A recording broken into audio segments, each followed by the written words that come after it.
DMK यानी कि द्रविड़ मुनेत्र कझगम एक ऐसी पार्टी जो कि तमिलनाडु से बिलोंग करती है और इस समय वहां पर सत्ता में है कांग्रेस के साथ, लेकिन पिछले एक लंबे समय से डीएमके के जो बड़े बड़े नेता हैं, जी हां बड़े बड़े नेता, वो लगातार विवादित बयानों को लेकर के सुर्खियों में है। चाहे बात हो खुद मुख्यमंत्री एमके स्टालिन के बेटे उदयनिधि स्टालिन जो कि इसी सरकार में कैबिनेट मिनिस्टर हैं, चाहे उन्होंने सनातन धर्म को लेकर के विवादित टिप्पणी की हो, या फिर उसके अलावा अगर बात करें तमाम डीएमके के नेताओं की तरफ से जो है अलग अलग समय पर इस तरीके की टिप्पणियां सामने आई है। इसी बीच आपको बता दें, अब फिर से एक और कमेंट डीएमके सांसद दयानिधि मारन का इस समय सुर्खियों में है। क्या कहा दयानिधि मारन ने? दयानिधि मारन की वीडियो इस समय तेजी से सोशल मीडिया पर वायरल हो रही है, जिसमें उन्होंने कहा कि टॉयलेट साफ करने वाला उनका दरअसल बयान आया और उन्होंने कहा था कि उत्तर प्रदेश बिहार के हिंदी बोलने वाले लोग हमारे राज्य में आकर टॉयलेट और सड़कें साफ करते हैं। और अब इसी को लेकर के हाल ही में रिहा हुए मनीष कश्यप, 9 महीने बाद जेल से रिहा हुए मनीष कश्यप ने जोरदार जो है प्रहार किया है इन तमाम बयानों को लेकर के। आइए आपको बताते हैं क्या कहा मनीष कश्यप ने। मनीष कश्यप ने कहा कि हम जवाब देंगे दयानिधि मारन को, हम डरेंगे नहीं। करुणानिधि का परिवार कितना बड़ा है और इधर पूर्व राजा और राज कुमार का परिवार कितना बड़ा है, ये दोनों परिवार से हम अकेले टकराएंगे। यानी कि बेशक जितना मर्जी प्रयास किया हो मनीष कश्यप को जेल के अंदर बिठा करके एनएसए लगा करके मनीष कश्यप को तोड़ने का, लेकिन यहां पर यह साबित हो रहा है कि वो मनीष कश्यप टूटा नहीं है, बल्कि और यहां पर मजबूत होकर के जेल से बाहर निकला है और अब यहां पर कड़ी चुनौती देते हुए नजर आ रहे हैं डीएमके सरकार को। मनीष कश्यप ने कहा कि हमको कोई डर नहीं है।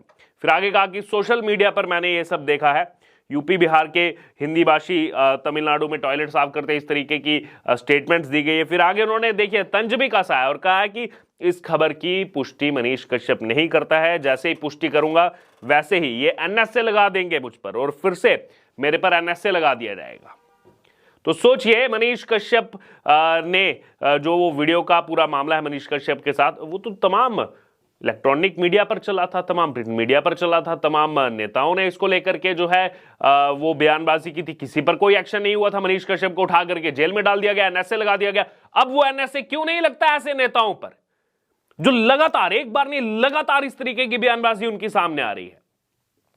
ज्यादा पीछे क्यों जाइए, अभी हाल ही में शीतकालीन सत्र चल रहा था और शीतकालीन सत्र में भी सब जानते हैं किस प्रकार से क्या स्टेटमेंट्स आई थी। एक और डीएमके के सांसद लोकसभा में भाषण देते हुए सेंथिल ने 5 दिसंबर को कहा था कि बीजेपी की ताकत केवल हिंदी बेल्ट के उन राज्यों को जीतने में है जिन्हें हम आमतौर पर गोमूत्र राज्य कहते हैं।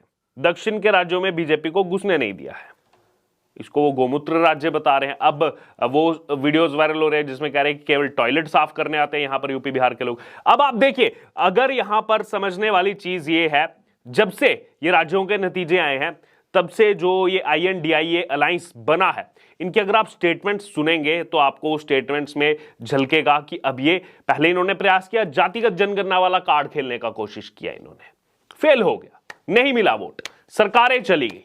3 राज्यों में बहुत बुरी तरह हार हुई कांग्रेस पार्टी की। उसके बाद क्या किया, आप जब देखा जातिगत जनगणना वाला कार्ड नहीं चला तो अब डिवाइड करो नॉर्थ वर्सेस साउथ, उत्तर भारत वर्सेस दक्षिण भारत, इसकी शुरुआत की गई इन नेताओं की तरफ से।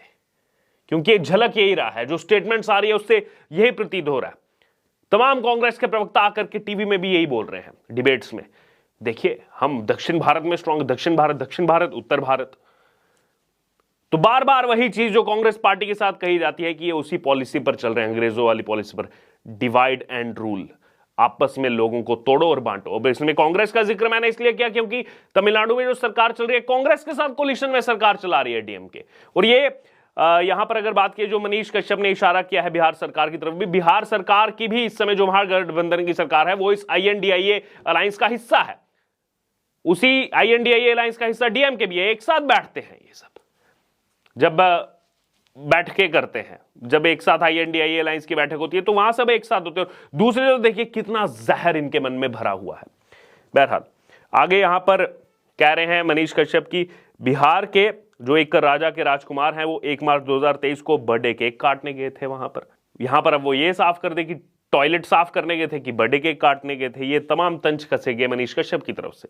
उन्होंने कहा कि जो टॉयलेट साफ करने गए थे कि बर्थडे केक काटने गए थे, वो क्या करने गए थे वो बताएं, ये जवाब दें वो दयानिधि मारन को। अब वहां पर तो एक साथ बैठ करके गुलछर्रे उड़ा रहे होते हैं, हंसी ठहाके लगा रहे होते हैं, और यहां पर जो मजदूर जाकर के मेहनत कर रहा है उसके लिए इस तरीके की स्टेटमेंट्स, और कहीं ना कहीं इसी सच को उजागर किया था मनीष कश्यप ने, उठा करके जेल में डाल दिया, एनएसए लगा दिया कि देश की सुरक्षा को खतरा है मनीष कश्यप से। और अब ये जो स्टेटमेंट्स आ रही हैं डीएमके के यहां पर नेताओं की तरफ से लगातार, क्यों नहीं ले रही है तमिलनाडु पुलिस कोई एक्शन, क्यों तमिलनाडु सरकार कोई एक्शन नहीं ले रही है अपने नेताओं पर? जानबूझ करके लोगों को आपस में जो है बांटने का काम कर रहे हैं। सनातन धर्म को लेकर के तो खुद मुख्यमंत्री के बेटे कहते हैं कि ये तो यहां पर इसको खत्म कर देना चाहिए। तमाम नेताओं की तरफ से स्टेटमेंट आती है कि इसको खत्म करने के लिए ही हमने अलायंस बनाया।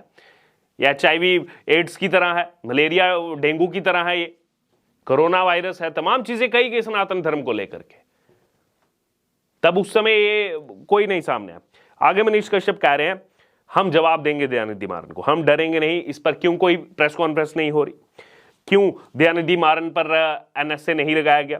फिर आगे कह रहे हैं यूपी बिहार के लोगों को टॉयलेट साफ करने वाला बोलते हैं, जबकि बिहार के IAS IPS वहां जाकर के पुलिस के बड़े पदों पर बैठते हैं, तमाम जो है यहाँ पर एडमिनिस्ट्रेशन के बड़े पदों को संभालते हैं, राज्य की जिम्मेदारी संभालते हैं। और देखिए इस तरीके की जो है प्रतिक्रिया तमिलनाडु में सरकार की तरफ से दी जा रही है, सरकार के लोगों की तरफ। सांसद चुन कर के आए, प्रतिनिधि हैं वहां के लोगों के, और इस तरीके की जो है भावना मन में रखते हैं। इससे पहले भी वो स्टेटमेंट्स आई थी, हमने लोकसभा में यहां पर सुना था, उसके बाद आकर के माफी मांगी। लेकिन वो माफी तब मांगी जब देश के लोगों ने जोरदार विरोध किया इस चीज का। ये अब कांग्रेस को स्पष्ट करना होगा डीएमके के साथ सरकार में, और डीएमके रोजाना इस तरीके का कुछ ना कुछ यहां पर जो है नया देश में विवाद पैदा करने की कोशिश कर रही है। जातिगत जनगणना का कार्ड नहीं चला तो चलिए अब नॉर्थ वर्सेस साउथ करते हैं। ये देश को समझना होगा, देश की जनता को समझना होगा। और अब बिहार सरकार क्यों चुप है, अब क्यों कोई एक्शन नहीं ले रही? केवल वो आकर के तेजस्वी यादव बोल देते हैं हम इस बयान की निंदा करते हैं। मनीष कश्यप के बयान की तो निंदा नहीं की थी आपने, तब तो पूरा जोर लगा दिया बिहार सरकार ने कि जितना ज्यादा हो सके उतना ज्यादा मनीष कश्यप को प्रताड़ित किया जा सके। अब क्या हो गया? अब केवल वो बयान निंदा तक रह गया। नहीं, हम इस बयान की निंदा करते हैं, ऐसा नहीं बोलना चाहिए, ठप हो जाएगी जिंदगी यूपी बिहार के लोगों पर। केवल इतना कहते, और खुद भी क्या कहा है गुजरात में रह रहे बिहार के लोगों के लिए, वो सब जानते हैं कितनी दिक्कतें जो है यहां पर लोगों को हो सकती थी जो बिहार से बाहर जाकर के काम कर रहे हैं, सब जानते हैं। खुद तेजस्वी यादव पहले कर चुके हैं। बहरहाल अब ये तमाम स्टेटमेंट्स लगातार सामने आई हैं, आपकी इस पर क्या प्रतिक्रिया? मनीष कश्यप ने इसको लेकर जो कहा है, और क्यों ना लगे अब फिर दयानिधि मारन पर रहने से? अगर मनीष कश्यप पर लग सकता है तो दयानिधि मारन पर क्यों नहीं? क्यों चुप है तमिलनाडु सरकार, क्यों चुप है MK स्टालिन, क्यों चुप है ये INDIA अलायंस? जवाब देना होगा, नहीं तो जनता सब देख रही है। चुनाव आ रहा है, 2024 का लोकसभा चुनाव, जनता के पास वोट की ताकत है, और कहीं ना कहीं वो घमंड नजर आता है जब खुद इस तरीके की यहां पर जान पूछ करके स्टेटमेंट्स देते हैं, उसके बाद आकर के कोई रिप्लाई भी नहीं देते पब्लिक में, आकर के जनता की बात भी नहीं सुनते, और कहीं ना कहीं वो घमंड, उसका क्या हाल होता है सब जानते हैं, पूरा देश जानता है। बहरहाल अब आपकी इस पूरे मामले पर, पूरी खबर पर जो प्रतिक्रिया हो, जो भी राय हो, आप जरूर हमारे साथ कमेंट बॉक्स में शेयर करें।